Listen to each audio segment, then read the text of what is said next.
be whole and free. We continue from where we left off yesterday. We had said that the devil brings accusations in the court of heaven, in the courtroom of heaven. He says, no, this is, you see, like Job. No, you have protected him. No. Aaron, you've protected him. No, Mary, you have protected her. And this is what they've done. And based on that, because some of us do not know the protocols of heaven and how God works, we are ignorant about what's happening. Understand something. When you go to court, or there's a matter that is in the role of the courts, there is a judgment that is handed down.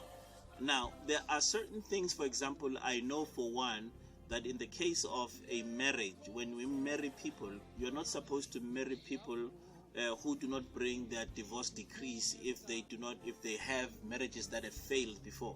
So when you marry them and when you're going to submit those new marriage documents, you submit them with the decree of the divorce that the other person would have been in. Now, if you don't go to court to get that decree, then I can't present your new situation at the court. Therefore, I can't marry you. Similarly, in the kingdom of heaven, when you don't go to court to get your decrees that have been decreed already, I hope you are hearing what I'm saying.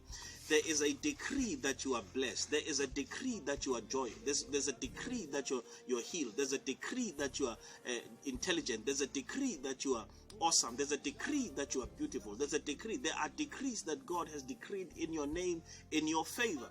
However, if you don't go to court to take those decrees, you cannot see the manifestation of those things in your life. Why? Because you have not gone on to demand the reality.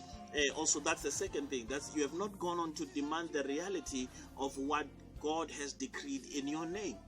I hope you're hearing what I'm saying. People will tell us that South Africa has the greatest constitution in the world and policies and whatnot, but the issue is implementation.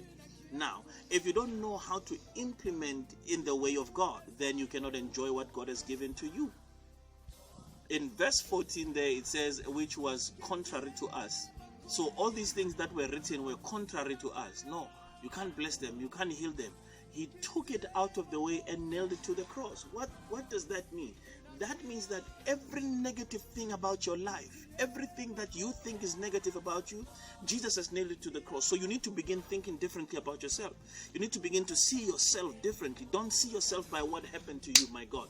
Don't see yourself by what you've experienced. Some of you, you look at the woman with the issue of blood, for example. They called her the woman with the issue of blood. They don't even afford her a name.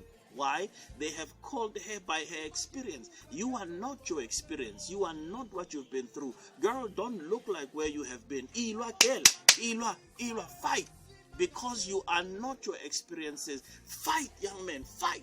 Because you are not your experiences. God has decreed that you are blessed. God has decreed that you are wonderful. God has decreed that you're a faithful man.